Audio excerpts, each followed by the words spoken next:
এদিন জেলা পরিষদের 7টি আসনে মনোনয়নপত্র জমা দেয় সিপিএম প্রার্থীরা। দলীয় এই কর্মসূচিতে উপস্থিত ছিলেন সিপিআইএম বিশালগড় মহকুমা কমিটির নেতাকর্মীরা। শান্তিপূর্ণভাবে পঞ্চায়েত নির্বাচন করবার জন্য দাবি জানান মহকুমা কমিটির সিপিএম নেতারা। তবে তাদের অভিযোগ, শান্তিপূর্ণ পরিবেশকে নষ্ট করবার জন্য বিশালগড় ও চরিলামের বিভিন্ন স্থানে সক্রিয় বিজেপি দল। সৌহার্দ্যপূর্ণ পরিবেশে মানুষের পবিত্র গণতান্ত্রিক অধিকারের ভিত্তিতে হোক।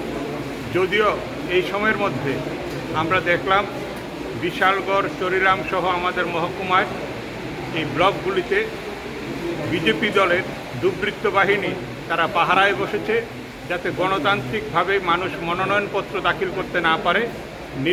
শান্তিপূর্ণ পরিবেশে পঞ্চায়েত নির্বাচন নিয়ে নিজেদের আশঙ্কার কথা জানায় বাম নেতৃত্বরা। রাজ্যে গণতন্ত্র পুনরুদ্ধার ও গ্রামীণ মানুষের স্বার্থ রক্ষার জন্য সিপিএম দল পঞ্চায়েত নির্বাচনে লড়াই করছে বলে অভিমত জানান মহকুমা কমিটির নেতারা। পঞ্চায়েত সমিতির আসনেও প্রার্থী দেবার জন্য দল সাংগঠনিক প্রস্তুতি নিয়েছে বলে সিপিএম নেতারা জানান। Bureau report, news now.